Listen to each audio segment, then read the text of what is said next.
الكريم اما بعد جو حضرات نمازوں سے فارغ ہو چکے ہیں اور نمازیوں کے رعایت کرتے ہوئے اگلے سے تشریف لے آئے. آوازیں تو بہت دور تک جائے گی لیکن اللہ کا وعدہ مجلس پر ہوتا ہے, آواز پر نہیں ہوتا ہے.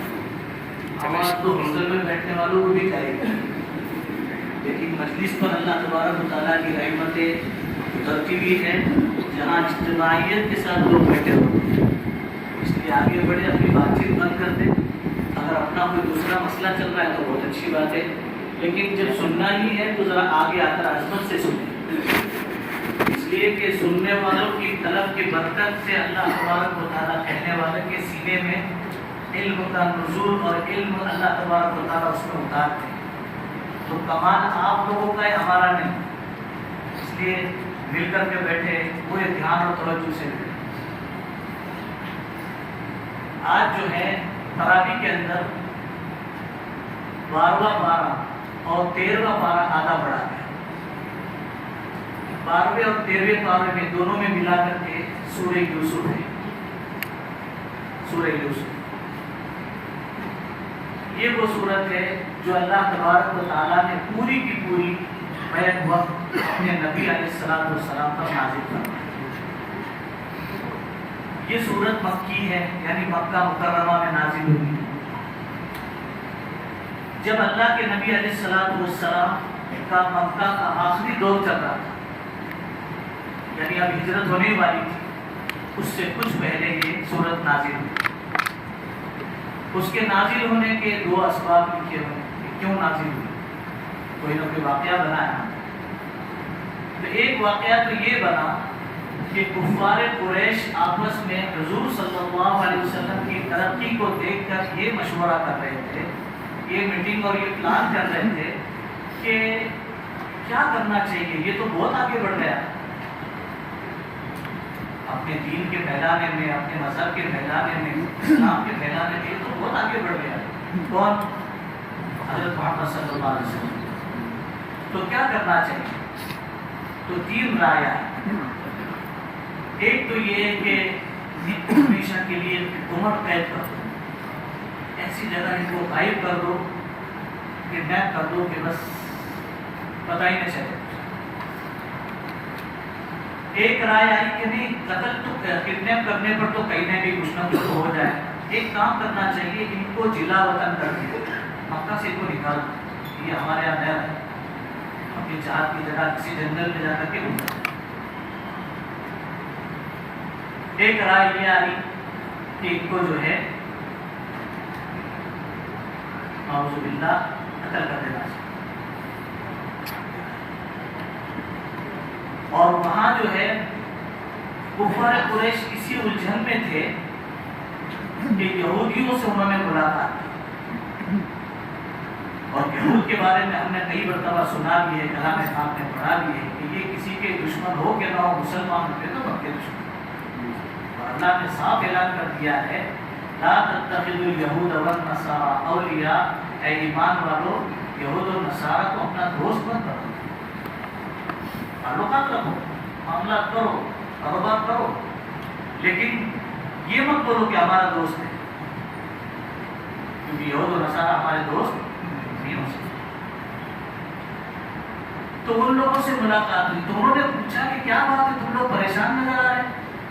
فرق سے کہا تو کہنے لگے یہ معاملہ پیش آیا ہے کہ محمد جو ہے صلی اللہ علیہ وسلم بہت زیادہ آگے بڑھ گئے اور ان کا دین جو ہے پورے عالم میں پھیل گیا ہے.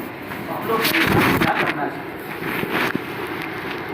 تو پوڑیاں چھوڑنے کی عادت تو تھی نا, اور ہے بھی, کچھ نہ کچھ شوشے چھوڑتے جاؤ, اس سے امت پریشان رہے, کوئی سکھ سے نہ رہے دنیا میں. یہ عین منشا ہے. تو انہوں نے کہا کہ تم ایک کام کرو, ان سے جا کر کے کہو کہ یعقوب علیہ السلام کی جو اولاد ہے ان کو کیا کہتے ہیں, وہ پہلے کہاں رہتے تھے اور بعد میں کہاں چلے گئے, یہ ان سے پوچھو. اگر سچے نبی ہوں گے تب تو بتا دیں گے, اور اگر سچے نبی نہیں ہوں گے تو پھر نہیں بتائیں گے. پھر تم جو چاہے کرتے رہنا, پھر تو تم کو عنوان ہی مل جائے گا نا کہ دیکھو ہم نے سوال پوچھا, مولانا کو جواب اتنی آیا, نکالو مسجد سے. سمجھ لیں تم کو تو بس عنوان مل جائے گا، بہترین عنوان مل جائے گا. تو یہ لوگ گئے اور جا کر رسول اللہ صلی اللہ علیہ وسلم سے پوچھا کہ یہ جو یعقوب علیہ السلام کی جو اولاد ہے یہ کہاں رہتی تھی، کہاں چلی گئی، ان کا کیا واقعہ پیش آیا. اور عجیب بات ہے کہ صحابہ فرماتے ہیں کہ اس سے پہلے کبھی ہم نے یوسف علیہ السلام کا تذکرہ حضور صلی اللہ علیہ وسلم سے سنا بھی نہیں تھا.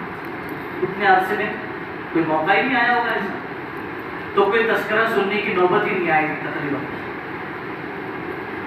تو اللہ تبارک و تعالیٰ نے یہ پوری کی پوری صورت نازل فرمائی، یہ پوری صورت نازل فرمائی. اور اس صورت کے اندر اللہ تبارک و تعالیٰ نے بتلا دیا کہ یعقوب علیہ السلام کی جو اولاد ہے ان کو بنی اسرائیل کہتے ہیں. وہ پہلے ملک شام میں رہتی تھی اور بعد میں وہ مصر شفٹ ہو گئی جب حضرت یوسف علیہ السلام کی پوری حکومت آ گئی. جو ان کے اندر ذکر کیا ہوا ہے اس کی تفصیل میں کچھ نہیں بتاؤں گا. نیت آپ بھی کرو میں بھی کروں کہ رمضان کے بعد سے لے کر بھی موت تک فجر کی نماز پابندی کے ساتھ پڑھیں گے. اور فجر کی نماز کے بعد یہاں پر درس قرآن ہوتا ہے تقریباً 15 سے 20 منٹ. خاص کر کے اس سوسائٹی کے ایک ایک فرد سے میری عاجزانہ بھکارانہ درخواست ہے کہ فجر کی نماز میں اس مسجد کو آباد کرنے کا ہے. تو اس میں انشاءاللہ سب ترتیب سے آئے گا، آتا ہے. میں اس کی سوسائٹی والوں کو نہیں کہہ رہا ہے تو ناراض ہو کے چلے جاؤ گے، آپ کو کہاں بولے فجر پڑھنے، ایسا مت کرنا. آپ لوگ کو بھی اجازت ہے، آپ لوگ بھی آ سکتے ہیں، ٹھیک ہے نا انشاءاللہ. تو وہ روٹین پر آتے رہتا ہے روزانہ انشاءاللہ، اس میں تذکرہ آتے رہتا ہے. تو اس وقت میں انشاءاللہ تفصیل سے آئے گا. اس وقت میں صرف بات کرنے کا منشا یہ ہے کہ اللہ کے نبی علیہ السلام نے پورا واقعہ ہم کو سنا ہے کہ یوسف علیہ السلام کے ساتھ یہ معاملہ ہوا اور ایسی ایسی چیزیں ہوئی، یہ باتیں پیش آئی اور ایسے حالات پیش آئے. اس کے بعد اللہ تبارک و تعالیٰ نے کہاں تو کیا ہو رہا تھا اور کہاں اللہ تبارک و تعالیٰ نے ان کو کہاں تک پہنچا دیا. ان سارے جتنے دروس ہیں سورہ یوسف کے جتنے درس ہیں ان سارے اسباب میں سے مجھے آج صرف ایک ہی بات عرض کرنی ہے کہ جب ان کو مصر بلایا گیا، مصر جب بلایا گیا کہ تم سب اپنے والد صاحب کے ساتھ یا سارے بھائی مل کر کے مصر آؤ راشن لینے کے لیے، تنگی آ رہی تھی، حالات آ گئے تھے، تو وہ راشن کی کٹ لینے کے لیے جو آئے گا اس کو ملے گا. سمجھے یہ اصول تھا. ایسا نہیں کہ ایک آیا اور 10 کا لے کے جا رہا، وہ نہیں تھا. ان کا اصول یہ تھا حضرت یوسف علیہ السلام کا کہ جو آئے گا وہ جو ہے انہی کو ملے گا. تو جب یہ آ رہے تھے تو ان کو آتے تھے ان کو نصیحت کی ان کے والد صاحب نے کہ میرے بیٹو ایک کام کرنا. عموماً جب اس وقت میں شہروں میں داخل ہونے کے الگ الگ راستے ہوتے تھے، الگ الگ، جیسے پرانے ہم لوگوں نے تاریخی شہر دیکھے ہوں گے کہ بیجاپور کے کرناٹک کے علاقے کے تاریخی جو علاقے ہوتے ہیں تو اس میں جو ہے الگ الگ دروازے ہوتے ہیں، ان کے نام ہوتے ہیں. حیدرآباد کے علاقوں میں بھی ابھی بھی کچھ آثار قدیمہ باقی ہیں. تو وہاں پر جو ہے الگ الگ دروازے ہوتے ہیں. وہ دروازے تو ان یہ جب آ رہے تھے سب تو انہیں تاکید کی کہ میرے بیٹو ایک ساتھ سارے کے سارے 11 بھائی تھے تو ایک ساتھ سارے کے سارے ایک دروازے سے داخل مت ہو جانا، سارے کے سارے ایک دروازے سے داخل مت ہو جانا. یہاں مفسرین نے لکھا ہے کہ 2 باتیں. ایک تو یہ ہے کہ ایک ساتھ داخل ہوں گے تو لوگوں کو غلط فہمی بھی ہوگی. دوسرا یہ ہے جو اہم ہے ادھر بتلانا جو مقصود مفسرین کا وہ یہ ہے کہ چونکہ یعقوب علیہ السلام کی جو یہ اولاد تھی، یوسف علیہ السلام کے جو بھائی تھے، یہ سارے کے سارے ماشاءاللہ ایک دم تند تندرست اور توانا جوان اور ہائٹیک فل باڈی پورے بسکٹس کے ساتھ سب جگہ سے سب سارے پارٹس ماشاءاللہ ہی ماشاءاللہ سب. تو دیکھتے ہی فوراً کیا ہو جائے گی کہ تمہیں نظر لگ جائے. کیا لگے گی؟ نظر لگ جائے. اور حدیث پاک میں آتا ہے العین حق، نظر کا لگ جانا حق ہے. اور نظر ایسی خطرناک ہوتی ہے، ایسی خطرناک کہ اونٹ کو ہانڈی میں اور انسان کو قبر میں اتار دے. ہماری مصیبت یہ کہ ہم کو اپنی نمائش کا شوق ہے، تو چیزیں چھپانے کی ہوتی ہے، عزت چھپانے کی چیز ہوتی ہے، صحت تندرستی چھپانے کی. ایسے نہ چھپائے جس کے اندر جھوٹ ہو جائے اور سچ نکل جائے. جب پوچھے کیا ہو گیا، بیمار ہے، کینسر ہو گیا، ارے کچھ ہو گیا کیا سچی. ایسا بھی نہیں بولا ہے شریعت نے. لیکن یہ بھی نہیں بولا ہے کہ ایک دم سینہ تان کے چلو. وَلَا تَمْشِ فِي الْأَرْضِ مَرَحًا, زمین پر اکڑتے ہوئے مت چلو. إِنَّكَ لَن تَخْرِقَ الْأَرْضَ وَلَن تَبْلُغَ الْجِبَالَ طُولًا, اگر تم اکڑتے چلو گے تو تمہارے اکڑنے سے زمین پھٹے گی نہیں, اور وہ پہاڑ پہ وہ ٹوٹے گا نہیں, وہ پہاڑ سے تم اوپر بلند بھی ہو جاؤ.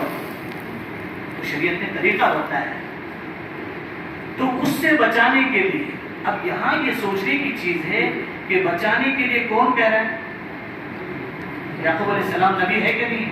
حضرت یعقوب علیہ السلام نبی ہیں, اور نبی اپنی اولاد سے یہ تعلیم دے رہے ہیں. دیکھو یہ چیزیں ایسی ہیں کہ اس سے اپنے آپ کو بچانا چاہیے.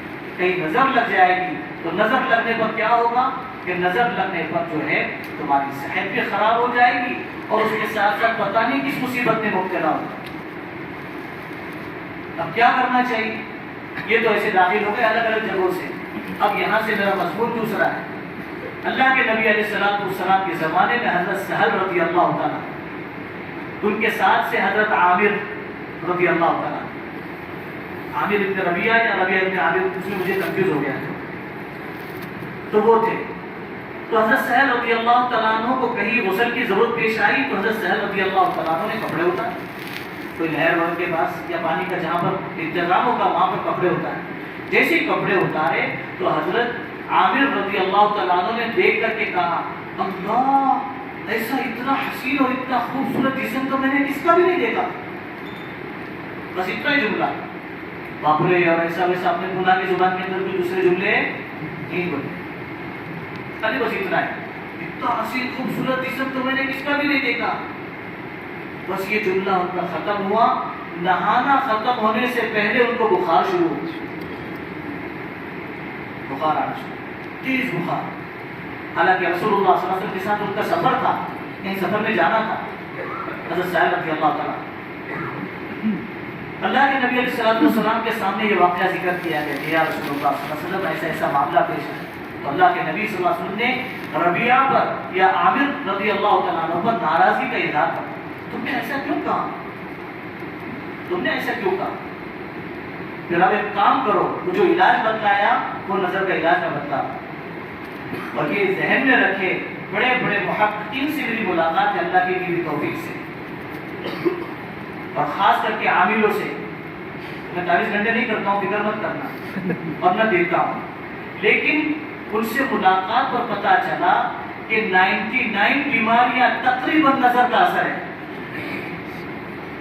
99 بیماریاں, انسان کو جو بیماریوں کے اثرات نظر آتے رہتے ہیں, شریر درد کرتا, رونے کو دل چاہتا, ہنسنے کو دل چاہتا, ایسا لگتا بیوی سے بھی اٹھا کے چھوڑ دینا بیوی کو. آپ لوگوں کو کچھ نہیں ہوتا ہے, سب پروف ہے ماشاءاللہ. یہ تو سب میرے کو ہوتا ہے, ٹھیک ہے نا. کبھی کبھی بیوی پہ بہت غصہ آتا, کبھی کبھی بچوں پہ بہت غصہ آتا, کبھی کاروبار چینج کرنے کو دل بولتا, کبھی یہ ہوتا, کبھی وہ ہوتا. جتنے بھی آئٹم جتنے ہوتے رہتے نا, تو اس میں تقریباً جو ہے انسان پر نظر کا اثر. اللہ کے نبی علیہ السلام نے اس کا علاج کیا بتلایا؟ نگاہ تو ہر حال میں اللہ کی ذات پر رکھنی ہے. اس کا یہ مطلب بھی نہیں کہ ہم کو سائیکولوجی بنا کے گئے نبی علیہ السلام, نعوذ باللہ, بیٹھے بیٹھے خالی یار وہ کو بہت دیر سے دیکھ رہا نا, تو کیسا تو بھی لگ رہا بولے ہوتا ہے نا ایسے. سائیکولوجی پیشنٹ زیادہ ہو گئے اس کے بعد, لاک ڈاؤن کے بعد, کورونا کے بعد جو ہے نا سائیکو زیادہ ہو گئے. اللہ ہم سب کی حفاظت فرمائے. ہاں, تو بیٹھے بیٹھے, اور ہمارے بیکا نگر کے علاقے میں تو آتے جھگڑے اس کے سے بولے دیکھ رہا تھا, بولے میرے کو دیکھ کے جا رہا تھا. یہ مصیبت ہے. تو اس کا یہ مطلب بھی نہیں کہ ہم سائیکولوجی بیٹھ جائے بن جائے خالی, بلکہ ایسا جب ہو جائے تو اس کا علاج بنتا ہے. ورنہ خواہ کسی کے اوپر تہمت اور بدگمانی کرنا جائز نہیں. اس سے تو اللہ ہماری حفاظت کر پائے. ایسا پتہ چل جائے, ایسے اثرات نظر آ جائے, تو ایسے موقع پر کیا کرنا چاہیے کہ اللہ کے نبی صلی اللہ علیہ وسلم نے حضرت عامر رضی اللہ تعالیٰ عنہ کو فرمایا. ادھر میں کنفیوز نہیں رکھتا, پورا ایک دم بول دیتا.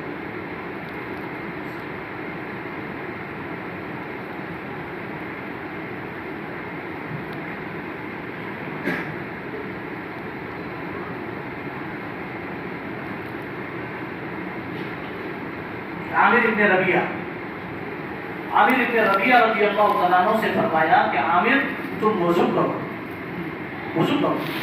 اور وضو کا جو پانی ہے وہ ایک برتن میں جمع کرو، اور وہ برتن کا جو پانی ہے وضو کرنے کے بعد تمہاری وضو، جب تم وضو سے فارغ ہو جاؤ تو وہ وضو کا پانی لے کر کے حضرت سہل کو اس سے نہلاؤ، تو اس سے کیا ہوگا؟ تمہاری نظر کا اثر ختم ہو جائے گا۔ یہ بتائیں اللہ کے نبی سے۔ تو ہم لوگ کیا کریں؟ ہم تو آدھا کر ہی رہے نظر کرنے کے لیے، نظر ہونے کے لیے، اب جب ہو گئی تو اٹکل بچوں کسی کا نام تو لے نہیں سکتے۔ میرے جیسے کسی عامل کو بتلا دیا تو انہوں نے بول دیا اس کا نام ایف سے آتا ہے، ایف سے، تو جتنے ایف کے لوگ ہیں ان کی تو خیر نہیں ہوتا ہے ایسا۔ بیان مجھے آتا نہیں، معاف کرنا، یہ سب ایسی بات ہوتی نہیں۔ تو ایسے موقع پر علماء فرماتے ہیں کہ اٹکل بچوں کسی سے بدگمانی نہ کریں، کسی پر تہمت نہ دیں، بلکہ ایسے موقع پر کسی نیک آدمی کا، اور سب سے زیادہ نیک اپنے ماں باپ، سب سے زیادہ نیک اپنے ماں باپ، اور اگر وہ نہ ہو کسی کے تو پھر کسی نیک آدمی کے وضو کے پانی سے اسی طرح غسل کرے جس طریقے سے بتایا گیا۔ اگر یہ غسل کر لے تو اللہ کی ذات سے امید ہے انشاءاللہ کہ نظر کا اثر ختم ہو جائے۔ اس لیے ایسے موقع پر ایک تو اپنی جو چیزیں، دولت ہے، عزت ہے، شہرت ہے، اس کو تو چھپانا چاہیے، اس کو چھپانا چاہیے۔ زبردستی جا کے تعارف کہ میں بھی کچھ ہوں، نہیں، اس کو جو ہے چھپائے۔ وقت پر اللہ تبارک و تعالیٰ ظاہر کروائی دیتے۔ یوسف علیہ السلام کے واقعے سے پتہ چلتا ہے کہاں تھے اور کہاں سے اللہ پاک نے کہاں پہنچا دیا۔ صرف بادشاہت نہیں دی، صرف دنیا نہیں دی، بلکہ اللہ تبارک و تعالیٰ نے دین بھی دیا ہے کہ اللہ تعالیٰ نے نبیوں میں شمار فرمایا۔ اس لیے احسن القصص اس کو فرمایا ہے۔ تو اس کے اندر بہت سارے عبرت کی باتیں، بہت سارے واقعات ہیں۔ تو اس وقت میں یہ بتانا مقصود ہے کہ ایک تو ایک اپنی نعمتوں کو ہم چھپائیں، اور جب چھپایا جائے تو دوست اور بھائی اور اپنے رشتے دار پریشان بھی نہ ہوں۔ اتنے ہمدرد کا دیکھو نا، بتاتا بھی نہیں، گناہ میں ایسا ہوتا ہے نا، پتہ بھی نہیں، چپکے سے ایک کپ نکل کے معلوم بھی نہیں پڑتا۔ تو جو نہیں بتائے تو ہم کو کوئی، ہم کسی کے پابند، ہمارا کوئی پابند نہیں، ہم کسی کے پابند نہیں۔ اس کا معاہدہ تو نہیں ہوا ہے نا، اور نہ شریعت میں اللہ نے اس کی تعلیم دی ہے کہ جو ہے سب چرچا کرتے کرو۔ تو اس لیے جو ہے اگر رشتے داروں کو نہ بتایا جائے، دوستوں کو نہ بتایا جائے تو پریشان ہونے کی ضرورت نہیں۔ اور اگر کسی کی ترقی کی چیزیں اگر سن لی، دیکھ لی، تو اس وقت میں کیا کہا جائے؟ تو فرمایا ایک تو کبھی اپنی چیزیں اپنے کو اچھی لگتی ہیں اور کبھی دوسروں کو اچھی لگتی ہیں۔ تو دونوں کو تعلیم دی ہے کہ اگر ہم کو ہمارا اچھا لگ رہا ہے، آئینے کے سامنے کھڑے ہو گئے، ڈریسنگ ٹیبل کے سامنے ایک دم فرسٹ کلاس لگ رہے تھے، تو اس وقت میں کیا کرنا ہے؟ جب اچھے لگے اپنی نگاہ میں تو فوراً کہے ماشاء اللہ لا قوت الا باللہ۔ میں نے کیا جملے بولے یاد ہے؟ ماشاء اللہ لا قوت الا باللہ، میں نے لا حول نہیں بولا، تو یہ جملے ماشاء اللہ لا قوت الا باللہ یہ خود پڑھے۔ دوسرے کو اگر کوئی کسی کو کوئی اچھا لگ رہا ہے تو فوراً اس کو دیکھ کر کے کہے ماشاء اللہ لا قوت الا باللہ۔ اور دوسری بھی حدیث پاک میں دعائیں آئی، اللہم انی اعوذ بک من ہمزات الشیاطین واعوذ بک ربی ان یحضرون، یہ اور وہ بھی دعا ہے من عین اللامہ، اعوذ بکلمات اللہ التامات من شر عین اللامہ ومن کل عین حامہ ومن کل عین اللامہ، یہ بھی حدیث پاک میں دعا ہے۔ تو ان دعاؤں کا اہتمام کریں، اس سے کیا ہوگا؟ اپنی نعمتیں محفوظ ہوگی، اور اس کے ساتھ ساتھ جیسے بری نظر لگتی ویسے اچھی نظر ملے۔ جب کسی نے دیکھ کر دعا پڑھ لی تو اب جو ہے وہ اس کی اچھی نظر لگی، اچھی نظر کا اثر یہ ہوگا کہ اللہ تعالیٰ نعمت باقی بھی رکھیں گے اور بڑھاتے بھی جائیں گے۔ کریں گے اس کی فکر، اللہ تعالیٰ عمل کی توفیق۔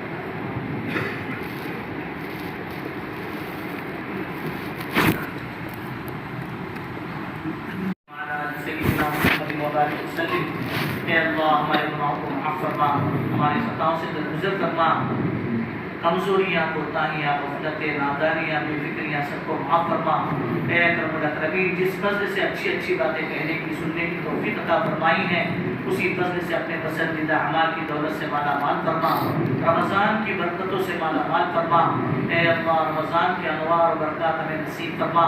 اے ارحم الراحمین، زندگی میں بہت سے رمضان ہم نے دیکھے، ہر رمضان ہمارا کھاتے پیتے پہنتے اوڑھتے سوتے سوتے گزر گیا، غفلتوں کے ساتھ کئی رمضان ہمارے گزر گئے۔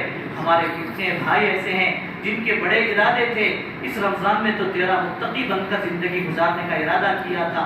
اے اکرم الاکرمین، آج منو مٹی کے نیچے دبے پڑے ہوئے ہیں، ایک ایک سبحان اللہ کے محتاج ہے، ایک ایک رکعت کے محتاج ہے، ایک ایک روزے کے محتاج ہے۔ اے اللہ تیرا فضل ہے، تیرا کرم ہے، تیرا احسان ہے، تو نے ہمیں زندگی عطا فرمائی ہے، اس زندگی کو صحیح گزارنے کی توفیق عطا فرما۔ اے اللہ غفلتوں کے ساتھ اس رمضان کا بھی ایک عشرہ گزر گیا، اے اللہ پکڑنے پر آئے تو تجھے پورا پورا حق ہے، معاف کرنے پر آئے تو تو ہی رحم الراحمین ہے، تو ہی اکرم الاکرمین ہے۔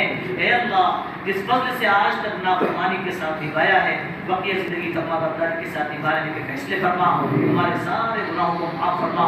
اللہ ہمارے سارے گناہوں کو معاف فرما، اے اللہ ہمارے سارے گناہوں کو معاف فرما۔ ہم گناہ کر کے بھول گئے، تیرے ہاں ہمارا ایک عمل محفوظ ہے، ہم کسی چیز کو جھٹلا نہیں سکتے۔ اقراری مجرم بن کر اتنا سارا مجمع تیرے در پر مغفرت کے لیے بھیک کے ہاتھ پھیلائے ہوا ہے۔ اے اللہ اس اٹھے ہوئے ہاتھ کی لاج رکھنے کے فیصلے فرما، اللہ ان اٹھے ہوئے ہاتھوں کی لاج رکھنے کے فیصلے فرما۔ اے اللہ تو نے اگر ہمیں معاف نہ کیا، ہم تیرے نبی کی بد دعا میں شامل ہو جائیں گے، اللہ جس سے ہماری آخرت بھی برباد ہو جائے گی، ہماری دنیا بھی برباد ہو جائے گی۔ اے رب العالمین، اے اللہ اپنی پکڑ سے ہمیں بچا لے، اللہ اپنی پکڑ سے ہمیں بچا لے، تیرے پسندیدہ اعمال کثرت سے کرنا آسان فرما، کثرت سے کلمہ پاک کا ورد کرنے کی توفیق عطا فرما، استغفار کی توفیق نصیب فرما۔ اے اللہ تلاوت قرآن کی توفیق نصیب فرما، جیسے پڑھنا تجھے پسند ہو، جن پڑھنے پر تیری طرف سے ہدایت آتی ہو، جن پڑھنے پر تیری طرف سے مغفرت آتی ہو، جن پڑھنے پر تیری طرف سے نجات آتی ہو، ایسا پڑھنا ہمیں بھی سکھا دے اللہ۔ اے اکرم الاکرمین، آج کی تاریخ میں اے اللہ بہت سی جگہ پر ختم قرآن ہو رہا ہے، اے اللہ ان کی دعاؤں میں ہمارا بھی حصہ شامل فرما، اے اللہ ان کی دعاؤں میں ہمارا بھی حصہ شامل فرما، ان کے پڑھنے پڑھانے کو قبول فرما، ان کے سننے سنانے کو قبول فرما، ان کی برکت سے ہمیں بھی قبول فرما۔ اے اللہ ہم میں سے کسی کو بھی محروم نہ فرما، اے اللہ ہمارے ماں باپ کی مغفرت فرما، بھائی بہنوں کی مغفرت فرما، دوست احباب رشتہ داروں کی مغفرت فرما، قریب سے نزدیک سے دور سے آنے والوں کی سب کی مغفرت فرما۔ اے اللہ ہماری ٹوٹی پھوٹی تراویح کو قبول فرما۔ اے اللہ کتنے معذور ایسے ہیں جن سے کھڑا نہیں ہوا جاتا، پھر بھی تیرے کلام کی شوق میں کھڑے، گولیاں کھا کھا کر دوائیاں استعمال کر کر کے تیرے کلام کی شوق میں کھڑے ہو کر کے سن رہے ہیں۔ اے اللہ ان کی سننے کو قبول فرما، ان کی برکت سے ہمیں بھی قبول فرما۔ بیٹھا نہیں جاتا اے اللہ پھر بھی دکھ درد کے ساتھ تیرا کلام سن رہے ہیں، اے اللہ ان کے سننے کو قبول فرما، ان کی برکت سے ہمیں ہماری نسلوں کو قبول فرما۔ اے اکرم الاکرمین، ہم میں جو بیمار ہیں انہیں صحت تندرستی عطا فرما، جو غلط مقدمات میں ماخوذ ہیں عافیت کے ساتھ باعزت بری ہونے کے فیصلے فرما۔ اے اللہ جو بے اولاد ہیں انہیں نیک صالح اولاد عطا فرما، جن کی اولاد نافرمان ہیں انہیں فرما بردار بنا کر ماں باپ کی آنکھوں کی ٹھنڈک کا سامان بنانے کے فیصلے فرما۔ جو بے نکاحی بھائی بہنیں بیٹھے ہیں عافیت کے ساتھ نیک اور صالح جوڑے کا انتظام فرما، ماں باپ پر سے بڑے بوجھ کو ہلکا فرما۔ جو نکاحی بہنیں کسی غلط فہمی کی بنیاد پر اپنے گھروں کو لوٹا دی گئیں پھر سے عافیت کے ساتھ ان کے بہترین سے بہترین ٹھکانے مقدر فرما۔ اے اللہ تاجروں کی تجارت میں برکت عطا فرما، اے اللہ خدمت کرنے والوں کی خدمات کو قبول فرما، سب سے زیادہ ہمارے گھر والوں کو جزائے خیر عطا فرما۔ اے اللہ خود اپنی عبادت قربان کر کر کے صبح میں گرم گرم پکا کر ہمیں کھلا رہے ہیں، افطار کے وقت میں خود بھی تھکے ہوئے ہیں، اس کے باوجود بھی ہماری ضرورتوں کا خیال رکھ رہے ہیں۔ اے اللہ فقیر کو کیا بدلہ دے سکتا ہے، تو غنی ہے، اے اللہ تو غنی ہے، ہم سب کی سب فقیر ہے۔ اے اللہ انہیں بہترین بدلہ اپنے خزانے خیر سے نصیب فرما، اے اللہ انہیں جسمانی روحانی طاقت نصیب فرما، ان کی خدمات کو قبول فرما، ہمیں بھی اللہ ان کے لیے کچھ نشاور کرنے کی توفیق عطا فرما، ان کے کچھ کام آنے کی ہمیں توفیق عطا فرما، گھر میں انسان بن کر زندگی گزارنے کی توفیق عطا فرما، معاشرے میں انسان اور مسلمان بن کر زندگی گزارنے کی توفیق عطا فرما، ایک دوسرے کی خیر کا ہمیں ذریعہ بنا، ایک دوسرے کے شر سے ہماری پوری حفاظت فرما، ہماری دعاؤں کو اپنے فضل و کرم سے حضور پاک علیہ الصلوۃ والسلام کی برکتوں سے قبول فرما۔ صلی اللہ علی النبی الکریم، آمین۔